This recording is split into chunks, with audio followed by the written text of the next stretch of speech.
Baiklah, pada video kali ini kita akan belajar tentang teori utilitas. Nah, teori utilitas itu nanti ada yang namanya fungsi utilitas, ada juga yang namanya kurva utilitas. Nah, sebelumnya kita masuk ke definisi dulu, ingat-ingat lagi tentang definisi teori keputusan, yaitu konsep mengenai pengambilan keputusan berdasarkan alternatif terbaik dari beberapa alternatif yang ada pada saat keadaan yang tidak pasti. Jadi, pengambilan keputusan, jadi kita punya beberapa alternatif, dipilih yang terbaik berdasarkan pada saat keadaan yang tidak pasti, berarti keadaan yang akan terjadi mendatang. Nah, kategori dalam proses pengambilan keputusan itu ada 4. Yang pertama, dalam keadaan terdapat kepastian. Ini bisa dibaca. Nah, ini kadang-kadang lebih sering digunakan model linear programming. Kemudian keputusan dalam keadaan ketidakpastian. Ini biasanya dengan analisis keputusan dalam keadaan ketidakpastian. Ini nanti ada nilai probability-nya, probabilitasnya yang dibuat sendiri, diasumsikan. Kemudian ada keputusan dalam keadaan terdapat konflik. Nah, ini berarti kalau terdapat konflik, biasanya adanya situasi kompetitif atau persaingan yang terjadi di antara 2 atau lebih pengambil keputusan. Nah, ini juga biasanya digunakan game teori. Nah, game teori ini juga banyak digunakan untuk mahasiswa yang menyusun tugas akhir atau yang sedang melakukan penelitian.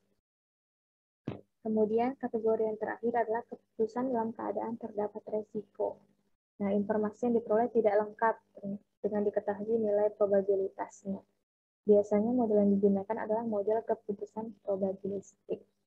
Ini 4 kategori dalam proses pengambilan keputusan. Nah, kita masuk ke teori utilitas. Sejarahnya adalah jadi ahli matematika yang pelopori perkembangan suatu ukuran utilitas, yaitu Daniel Bernoulli. Ini mengusulkan bahwa nilai sebenarnya kekayaan seseorang itu merupakan logaritma sejumlah uang, algoritma sejumlah uang. Nah, kemudian utility atau utilitas itu dikembangkan oleh von Neumann dan Morgenstern di 1947. Nah, mereka mengusulkan bahwa kurva utility bisa dibuat bagi setiap individual asalkan asumsi tertentu tentang preferensi individual tersebut berlaku. Jadi bisa dibuat kurva utilitas itu untuk bagi setiap individual. Nah, definisinya apa? Definisinya adalah, jadi utilitas atau utility, kalau bahasa Inggrisnya, itu merupakan preferensi atau nilai guna pengambil keputusan dengan mempertimbangkan faktor risiko, berupa angka yang mewakili nilai payoff sebenarnya berdasarkan keputusan. Nah, jadi ingat ya, yang diberi warna merah ini adalah berarti kalimat yang penting, kata-kata yang penting. Jadi utilitas itu merupakan preferensi atau nilai guna pengambil keputusan dengan mempertimbangkan faktor risiko berupa angka yang mewakili nilai payoff sebenarnya berdasarkan keputusan. Angka utilitas terbesar biasanya mewakili alternatif yang paling disukai, yang terkecil itu mewakili alternatif yang paling tidak disukai. Misalkan di sini himpunan X ada X, Y, Z, bisa X, Y, Z, bisa X1, X2, X3, dan seterusnya. Bebas. Ini diartikan sebagai kumpulan alternatif keputusan. Berarti ada alternatif keputusan X, keputusan Y, keputusan Z, dan seterusnya. Dengan X, Y, dan Z itu elemen X, maka tepat satu dari dengan jika X, Y elemen X, maka tepat satu dari 2 pernyataan berikut benar. Yang pertama adalah kalau X kecil dari sama dengan Y, atau kecil dari Y. Yang kedua adalah X lebih besar dari Y. Dengan tanda kecil dari, ini kita buat kecil dari saja ya. Dengan tanda kecil dari itu menyatakan kurang disukai, sedangkan lebih dari itu menyatakan lebih disukai. Jadi kalau kurang dari, kurang disukai, berarti X kurang disukai daripada Y. Kalau lebih dari, berarti dia lebih disukai, X lebih disukai daripada Y. Tapi itu hanya penerjemahan dari permasalahan yang ada pada dunia nyata diterjemahkan dengan bahasa matematika. Nah, kemudian ada beberapa asumsi teori utilitas.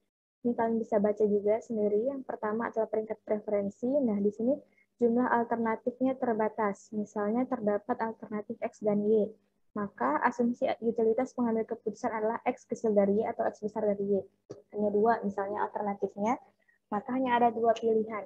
X kecil dari Y atau X besar dari Y. Artinya X kurang disukai daripada Y atau X lebih disukai daripada Y. Gitu ya. Kalau disangkutkan dengan kaitkan dengan yang definisinya tadi, kumpulan alternatif keputusan. Kemudian transitivitas preferensi. Ini tidak menganggap keberadaan alternatif dari setiap alternatif tertentu dalam situasi yang dihadapi. Misalnya, kalau ada 3 alternatif, X, Y, Z, nah dengan X-nya kecil dari Y, Y kecil dari Z, maka dia X-nya kecil dari Z. Ini sifat transitif aja sebenarnya. Ingat, makna kecil dari dan lebih dari tadi adalah kurang disukai dan lebih disukai. Kemudian yang ketiga, asumsi kontinuitas. Keputusan yang mempunyai hasil terbaik dan terburuk sebagai hadiah, bahwa individu menganggap sama preferensinya dengan hasil yang sedang atau cukup saja, atau di antara kedua hasil yang ekstrim tersebut. Kemudian yang terakhir adalah asumsi substitutabilitas. Itu memungkinkan adanya revisi atau perbaikan dengan penggantian atau substitusi suatu hasil dengan hasil lainnya, asalkan terdapat kesamaan. Jadi substitusi, digantikan. Nah, itu asumsi dari teori utilitas. Nah, kemudian untuk sikap mengambil keputusan, ada beberapa, tapi di sini hanya ditampilkan 3. Yang pertama adalah sikap penggemar resiko. Sikap penggemar resiko itu seperti apa? Sikap penggemar resiko itu adalah sikap pengambil keputusan dengan menetapkan nilai ekuivalen tetap lebih besar daripada nilai ekspektasi dari suatu kejadian. Itu bahasa ininya ya, bahasa statistiknya gitu. Intinya kalau sikap penggemar resiko dia awalnya kita ingin menghindari resiko, meminimumkan resiko, tapi dia ini menantang istilahnya, menantang untuk resiko-resiko yang mungkin akan datang gitu pada kejadian yang tak pasti. Nah, sikap seorang pengambil keputusan dalam menghadapi risiko tentunya tergantung nanti pada hal-hal yang mempengaruhinya, diantaranya sifat dasar orang tersebut, kemudian persoalan yang dihadapi dan situasi yang dihadapi saat permasalahan itu ada. Jadi sikap pengambil keputusan itu bisa berbeda-beda ya. Kemudian yang kedua adalah sikap netral. Sikap netral itu dia berarti antara senang resiko dengan menghindari resiko. Jadi 50-50. Kemudian yang terakhir adalah sikap penghindar resiko. Sikap penghindar resiko ini tentunya dia akan membuat peluang kita untuk gagal itu lebih kecil dibandingkan artinya resiko yang dihadapi diminimumkan, dibuat seminim mungkin. Karena tadi balik lagi ke sikapnya itu sikap penghindar resiko. Nah, selanjutnya kita akan masuk mulai ke perhitungan. Perhitungan yang pertama adalah persamaan fungsi utility atau fungsi utilitas. Nah, di sini dikatakan jika UX itu fungsi utility dengan nilai X, berarti pada nilai X bisa juga, kemudian X pangkat 0 itu batas bawah fungsi utility, dan C adalah suatu parameter, secara umum, dan X1 nanti sebenarnya ada X1 lagi, X pangkat 1 itu batas atasnya. Itu batas atasnya. Nah, jadi secara umum fungsi utility dalam bentuk eksponensial itu didefinisikan dengan UX sama dengan 1 dikurang E pangkat C dikali X0 min X atau batas bawah tadi, batas bawah dikurangi X, kemudian dibagi dengan dibagi dengan 1 min E pangkat C dikali X0 min X1 harusnya ini ya. Ini ada kesalahan. Maksudnya ini sini X1. Untuk X-nya di antara X pangkat 0 sampai X pangkat 1. X-nya berarti di antara batas atas, batas bawah dan batas atasnya. Nah, ini ada rumusannya, perhitungan fungsi utilitasnya. Nah, sedangkan untuk pengambil keputusan yang bersikap netral, jadi tadi untuk yang persamaan satu ini biasanya digunakan untuk si penghindar resiko. Untuk yang bersikap netral, maka fungsi utility-nya atau utilitasnya dinyatakan dalam persamaan UX sama dengan X min X0 per X1 min X0. Nah, UX min X0 per X1 min X0. Nah, fungsi utility bagi pengambil keputusan dengan sikap penghindar risiko, netral maupun penggemar risiko tergantung pada nilai C parameternya. Nah, nilai C parameternya untuk sementara ini ditentukan, diasumsikan, tidak dihitung. Jadi ada nanti nilai parameter yang 0,0001 atau 0,002. Nanti kita lihat pada contoh. Nah, sekarang kita masuk ke contohnya. Jadi tadi kan ingat ada X0 batas bawah dan ada X1 nanti batas atas. Nah, bagaimana cara menentukannya? Cara menentukan mana batas atas dan mana batas bawahnya. Jadi di sini kita kasih contoh, misalkan kita sambil ketik saja. Jadi batasan nilai, menetapkan batasan nilai itu dilakukan setelah keseluruhan model yang mencakup ketidakpastian, nilai kemungkinan dan kriteria penelitian kriteria penilaian dapat diperoleh. Nah, jadi nanti batasan nilai fungsi utilitas itu diperoleh dengan menentukan nilai maksimum dan nilai minimum. Tadi kan ingat batas atas dan batas bawah X0, batas atas X1. Nah, X0 ini adalah nilai minimumnya dan X1-nya adalah nilai maksimum dari dalam fungsi utility. Untuk langsung ke contoh aja ya, biar lebih tergambar. Contoh misalkan kriteria penilaian adalah keuntungan dalam rupiah itu yang besarnya berkisar antara 20.000 dan 40.000. Jadi berkisar antara, kan kita kan kejadiannya tidak pasti. Kita tidak tahu apakah berapa tepatnya, tapi kita bisa buat range-nya. Perkiraannya yaitu antara 20.000 dan 40.000. Nah, kalau dari sini, maka si X0-nya itu adalah, berarti X0-nya, X pangkat 0 tadi itu adalah 20.000, dan X pangkat 1-nya tadi, batas atasnya adalah 40.000. Oke ya. Dengan nilai utilitasnya itu sama dengan 0, kemudian X1, ini kan X pangkat 0. Dengan utilitasnya, kalau X1 sama dengan 1. Nah, ini batas atas, batas bawahnya. Berarti kita dapat X0 dan X1-nya. Nah, kemudian misalkan kita mau mencari nanti nilai-nilai utilitasnya berapa. Nah, ini bisa berarti kan ini hanya kita dapat untuk titik yang sama dengan 0 dan titik sama dengan 1, utilitas 0 dan 1. Berarti ada di rentang antara 0, 1, selang tutup 0, 1. Nah, kemudian yang kita lakukan adalah kita mencari kalau dia di titik-titik lain yang di antara 0 sampai 1 itu berapa nilai utilitasnya. Kan? Nah, jadi kita asumsikan dulu pengambil keputusannya adalah seorang penggemar resiko. Penggemar resiko atau penghindar resiko berarti menggunakan persamaan 1. Nah, karena dia penggemar resiko, di sini ditentukan saja. C-nya adalah negatif 0,0001. Ini C-nya.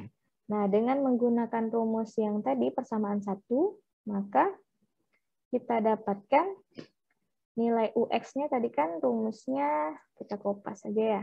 Rumusnya dari sini. Rumusnya adalah ini, UX sama dengan 1 min ini. Nah, kemudian kita hitung untuk, kita buat fungsinya, maka kita substitusikan nilainya. Sama dengan, ini kita copy aja lagi, sama dengan 1 min C-nya. C-nya adalah negatif 0,0001. C-nya di sini juga negatif 0,001. X0 itu dia 20.000. X-nya tetap. Kemudian ini X0-nya 40.000. 20.000 dikurang dengan 40.000. Berarti nanti sama dengan, ini akan jadi sama dengan, ini di copy lagi. Ini tetap, yang bawahnya 20.000 min 40.000 adalah min 20.000. Nah, ini bisa diselesaikan lagi ya. Bisa dikalikan lagi. Nah, sehingga kita dapat fungsi utilitasnya adalah bentuknya seperti itu. Oh, ini tidak bisa disamakan dengan sama dengannya. Oke ya. Jadi, fungsi UX-nya adalah, fungsi utilitasnya adalah 1 min E pangkat, dan seterusnya ya, dibagi 1 min E pangkat, dan seterusnya. Nah, sekarang, tadi kita hanya dapat untuk nilai U 0 dan 1. 0-nya 20.000, 1-nya 40.000. Sekarang kalau kita mau hitung titik-titik di antaranya, misalkan. Titik-titik di antara 01. Atau misalkan, tadi batas bawahnya 20.000. Kemudian batas atasnya 40.000. Nah, kita mau tahu, kalau keuntungannya di antara 20.000 dan 40.000, berapa nilai utilitasnya? Itu bisa juga. Sehingga nanti dengan cara perhitungan ini, kita bisa dapatkan nilai utilitasnya. Gimana ya caranya? Kita mau tambah tabel di sebelahnya. Kita bisa dapatkan nilai utilitasnya nanti kalau kalian hitung di sini. Ini nilai X-nya. Ini X-nya berarti kan kalau X-nya ini ya, antara X0 dan X1 kan tadi ketentuannya. Ketentuan X adalah di antara X0 dan X1. Nah, ini nilai U-nya. U-nya utilitas, berarti kan tadi kan antara 0 dan 1. Kita lihat, kalau X-nya 20.000, dengan menggunakan rumus UX tadi, rumus UX ini, maka kita peroleh nilai U-nya adalah 0 ya. Kemudian kalau dia 25.000 berapa? Kalau dia 25.000, dia hasilnya 0,10. Kalau dia 30.000, ini hasilnya adalah 0,27. Kemudian kalau dia 35.000, hasilnya dia 0,54. Kemudian kalau dia 40.000, hasilnya utilitasnya adalah 1. Nah, ini jadi ini nilai utilitasnya. Dan sebenarnya dari sini bisa kita buat grafiknya. Buat desain yang agak lebih baik ya. Oh, hijau ya. Sorry. Oke. Nah, sebenarnya dari sini kita bisa buat grafiknya untuk titik-titiknya ya. Untuk saat U-nya 0, maka nilai X-nya 20.000, U-nya 0,1, berarti keuntungannya 25.000, dan seterusnya. Nah, selanjutnya, setelah kita mendapatkan nilai utilitas pada beberapa titik yang kita pilih, kita bisa membuat kurva utilitas. Kurva utilitas ini dapat dipandang sebagai kumpulan nilai ekuivalen tetap, berarti kumpulan nilai-nilai dari fungsi-fungsi ini tadi dengan mensubstitusikan nilai X-nya, keuntungannya. Nah, jadi tadi dari rumus ini, nah kita copy lagi ya, dari rumus ini, kita akan bentuk, kita kasih judul, kurva utilitas. Dari rumusan ini, kita bisa buat menjadi, ini kan bentuknya bisa dirubah menjadi, dengan manipulasi aljabar kita bisa ubah bentuknya menjadi ini ya. Ini kita kurung dulu.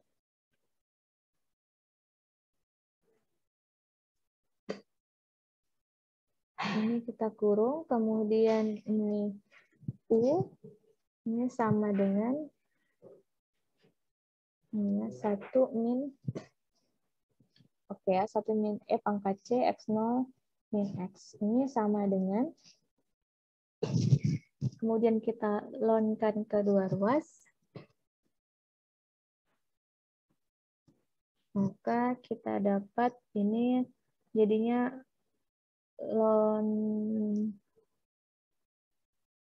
ini sebenarnya manipulasi aljabar saja ya.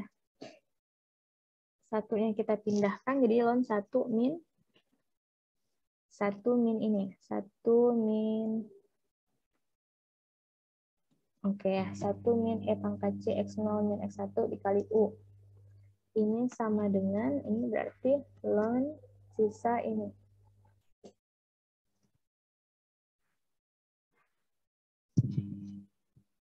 E pangkat C X0 min X. Nah, kemudian setelah ini didapat, berarti, di sini nilai X-nya adalah, X-nya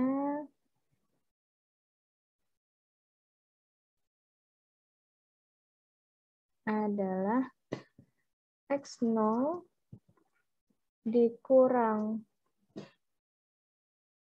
ln 1 min, susah juga ya mengupi ini, oke. Ln ini dibagi dengan C. Gimana caranya supaya bisa dapat ini? Sebenarnya tidak langsung 4 baris ini ya. Sebenarnya prosesnya panjang. Cuma tadi langsung saja ya. Silahkan kalau kalian mau mencoba, silahkan dicoba. Dari baris kedua, ketiga itu kan tidak serta-merta dari baris kedua, ketiga ya. Ada tahap yang miss sebenarnya di sini yang perlu ditambahkan. Apalagi dari baris ketiga ke empat. Ada tahapan berikutnya yang bisa harus dijabarkan lagi. Nah, kemudian kita dapatlah fungsi X ini. X-nya ini. Ini tujuannya untuk apa ya? Tadi untuk menghitung setiap titik pada antara rentang 0 sampai 1 tadi. Ya, kalau tadi kan kita dari UX nih. UX-nya kita nilai X-nya 20.000, U-nya 0, dan seterusnya. Sampailah batas atasnya 40.000, U-nya 1. Sekarang kita mau buat kurvanya seperti apa. Artinya di setiap titiknya, di antara 0, 1 ini kan ada tak hingga banyaknya titik. Tak hingga banyaknya bilangan ya. Nah, jadi kita mau buat kurvanya. Kurvanya dengan menggunakan, bisa digunakan dengan X-nya tadi. Jadi, kalau U-nya, ini kan 0. Kalau kita mau cari U-nya 0,0001, ya tinggal kita substitusikan aja nilai U-nya di sini. Kan ini semuanya sudah ada. Tinggal berarti dapat X-nya berapa. Jadi dibalik kerjanya. Kalau sebelumnya kita tahu X-nya, kita punya X-nya, kita cari U-nya. Nah, sekarang kita mau tahu kira-kira untuk U segini, U 0,001 misalnya, berapa X-nya. Nah, itulah fungsinya untuk cara mencari ini, si X ini, rumusan ini. Sehingga kalau dari contoh tadi, kita akan dapatkan kurvanya.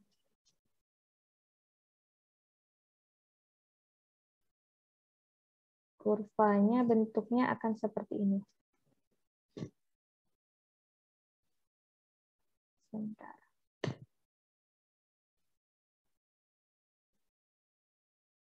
Ini tidak bisa langsung juga. Ini sebenarnya bisa kita menggunakan Excel, tapi juga bisa menggunakan program lainnya. Nah, dapatlah secara singkat, tiba-tiba dapat aja kurvanya seperti ini. Gitu. Ternyata kurva tadi dengan preferensi penggemar resiko tadi, sikapnya kita asumsikan penggemar resiko, kurva utilitasnya seperti ini.